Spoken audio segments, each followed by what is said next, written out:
Well, it's easy to forget that big companies like Amazon.com and Tesla were once small businesses. And if you're looking for the next generation of up-and-comers, well, I think you're going to like what we've got for you. Today's ETF battle is a triple header between three small cap ETFs. It's American Century going up against Vanguard, going up against State Street Global.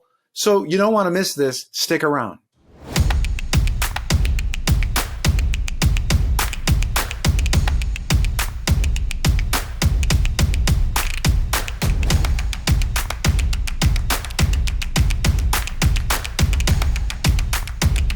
Welcome to ETF Battles. I'm Ron DeLegge. If you're here for the first time, be sure to hit that subscribe button.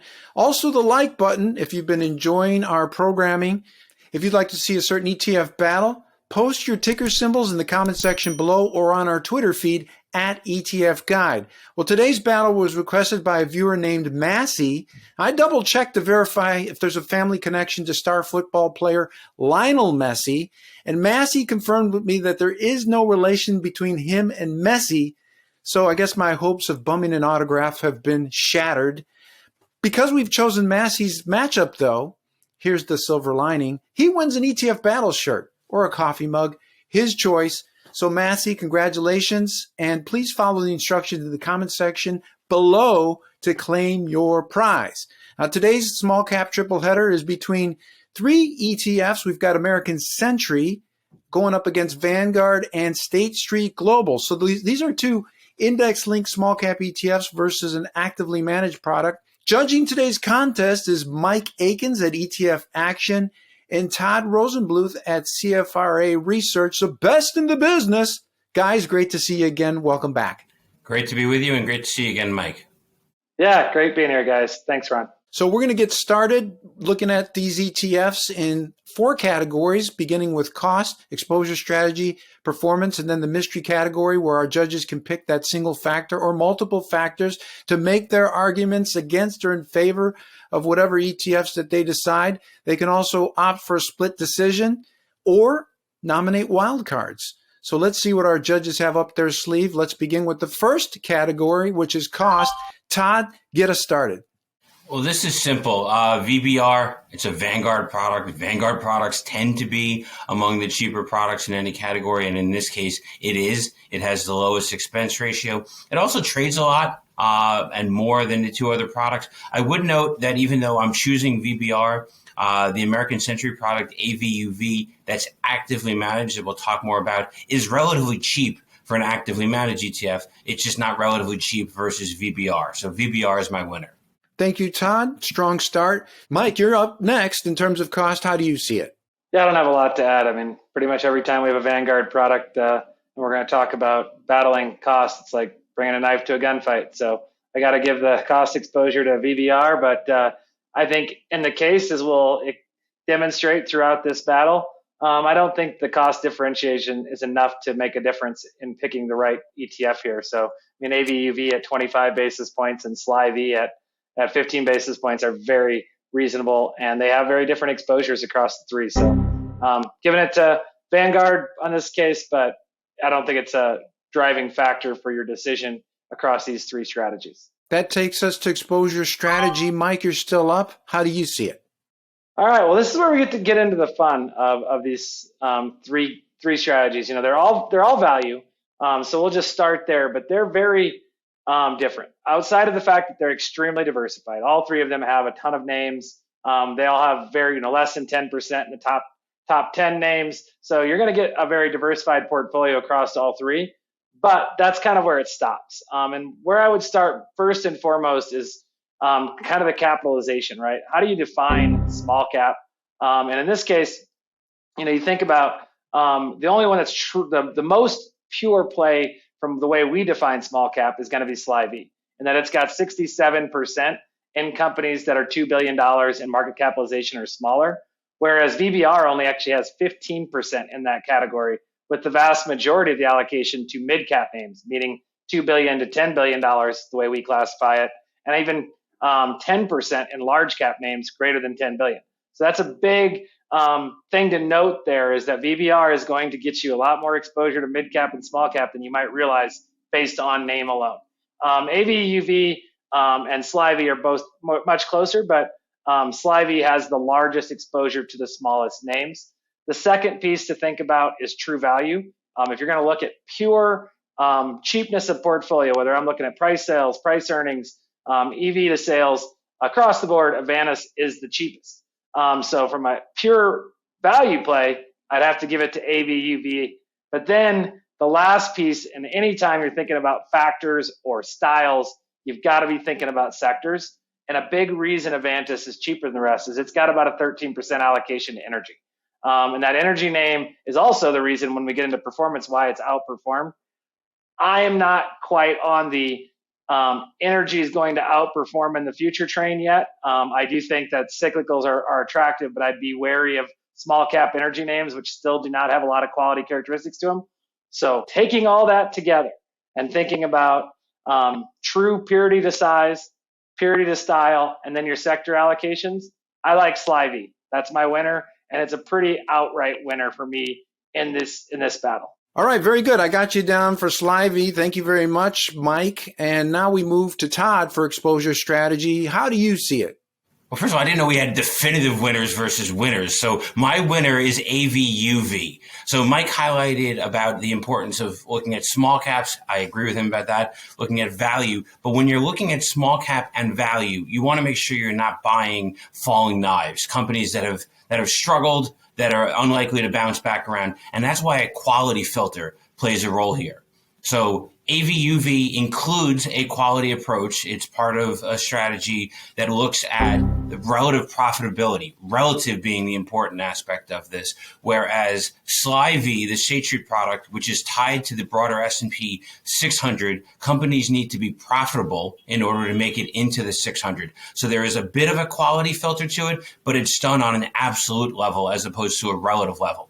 We also like that it's actively managed. We think that you can sort through the universe of small cap value to find companies that are undervalued during that period of time, and they may very quickly stop being undervalued and revert back to the mean, and then you don't want to have them in the portfolio. And an index-based approach that looks at valuation on a yearly basis is just too long a period of time, we think, for the value, pun unintended, that you should be getting. So AVUV would be my winner here from a importance from the quality aspect and the ability that it is actively managed relative to those two other products.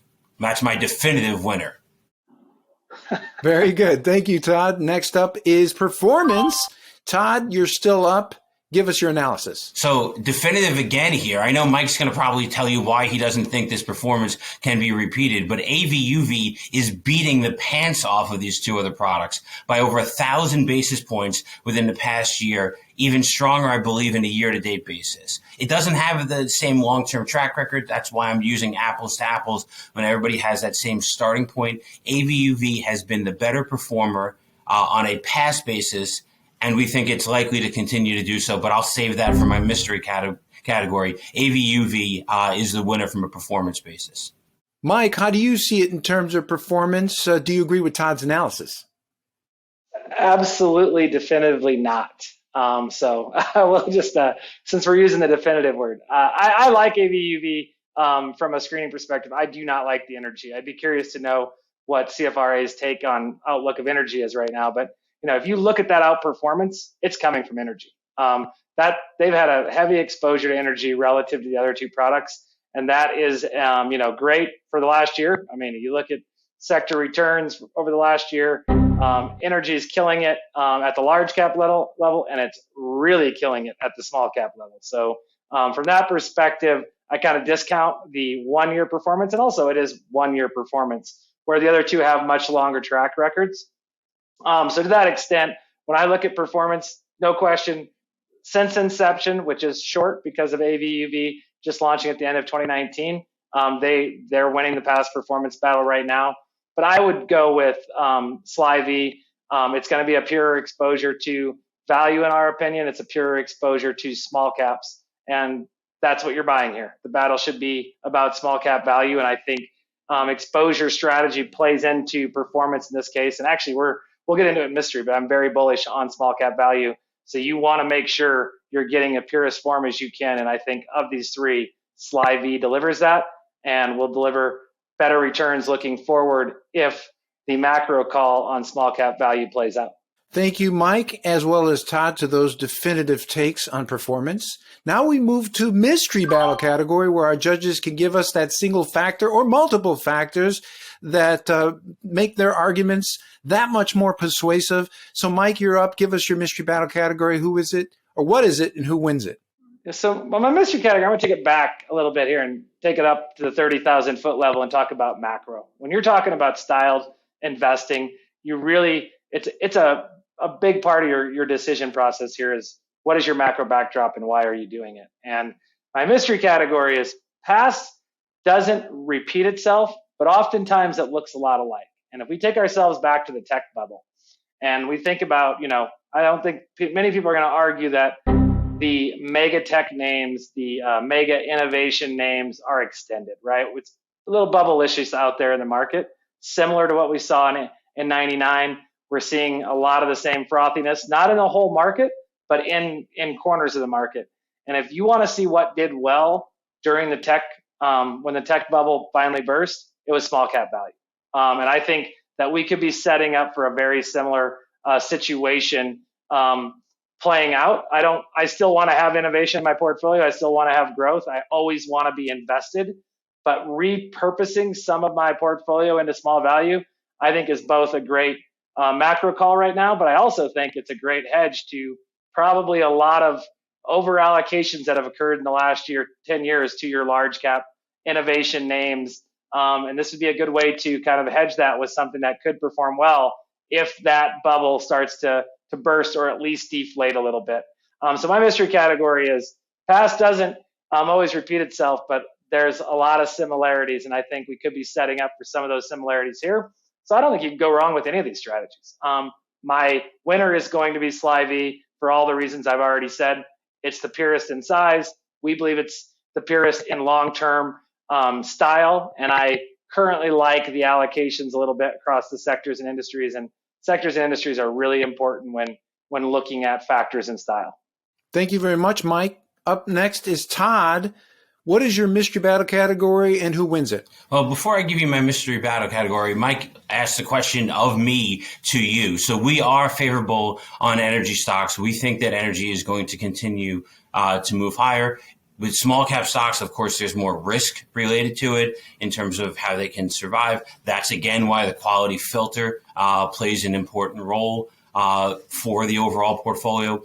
We at CFRA, my mystery battle category is the CFRA star rating. We at CFRA have a forward-looking projection about ETFs, where it's going to go in the next 9 months. We have 3-star ratings on both AVUV and VBR, whereas SLYV is a 2-star rated ETF. So let me kick that one out since we think it's going to underperform the broader category. And it's side by side. It would be more of a heads up toss up. But when I do a tiebreaker of my own, we look for what's differentiating and the reward potential. We think there's more reward potential with AVUV. So that would be my winner in this camp. And again, for some of the reasons that I touched on earlier, but from a forward-looking perspective, we don't think either of these ETFs is going to significantly outperform the broader equity category, but AVUV looks strong to us. Now we've moved to the part of the program where our judges can pick their overall battle winner. So Todd, give it to us. So AVUV is my winner overall. It's a slight premium that you have to pay for active management. And I say slight, it's quite cheap for an actively managed ETF. We like the quality filter that's part of the exposure. We like its track record during a period of time when small cap value has recovered nicely. It's doing better than its broader category. And we think it has more reward potential. So to us, AVUV would be the winner. Thank you very much, Todd. Mike, your last opportunity to weigh in. Give us your overall battle winner. Yeah, so I'm going to go with SLYV as my overall winner. And the 3 reasons I've kind of hit pretty hard all the way across. We think it has the most allocation to small caps in a traditional sense of what is small cap. It wins both on a weighted average perspective as well as total allocation to small caps, whereas VBR and AVUS play a lot more in the mid cap space, and VBR even plays in the large cap space. And then, style from a standpoint of as an index, you can look back SLYV going back as long as you want. It's back there a long, long ways, and it's always provided value characteristics. So I like it from a purity of the style play. And then sector and industry exposure is a big deal. And I don't dislike energy per se, but I do think energy is a bigger risk to a portfolio. Just like it provided a huge tailwind to provide that outperformance for AVUV, it could quickly revert and cause a big headwind. So I like the play on style as a macro call, and I think SLYV gets me that comfort level of delivering what I'm looking for if I'm going to make a call into small cap value. Well, thank you, judges, for your great analysis. And according to my battle scorecard, this is a split decision between AVUV and SLYV, with Todd favoring the actively managed AVUV, saying, listen, the relative cost for this is obviously a little bit higher than the index-linked ETFs in this matchup, but it's a modest cost on a relative basis compared to many other actively managed products. Also, the performance since inception for AVUV has been tremendous. It's beaten its peers. And as he also mentioned, too, he thinks that according to CFRA Research, that it will continue to be a better play on small cap value. Mike, of course, making some strong arguments, liking the purity of SLYV, also mentioning that it's not as heavy in its energy exposure as AVUV. So that's something to definitely keep an eye on in terms of what future performance may portend. If that trend continues, then obviously that would favor AVUV. If not, then just be aware that that could definitely favor SLYV. But again, great job to both of our judges for breaking it down in this small cap value battle. Well done. Thanks, Ron. Thanks, Ron. It was great seeing you again, Todd. Well, that does it for this round of ETF Battles. Again, a big thanks to our judges, Todd and Mike, for sorting through today's triple header. Great work. Be sure to visit the description section below this video. We've got viewer resources like free ETF guides. We've also got online classes, free ebooks. We've also got links to our judges, along with our program sponsor, Direction Investments. Well, that does it for today's episode. Send us your ETF battle requests. Do that again in the comment section below or on our Twitter feed @ETF Guide. I'm Ron DeLegge. Thanks for watching. We'll see you next time.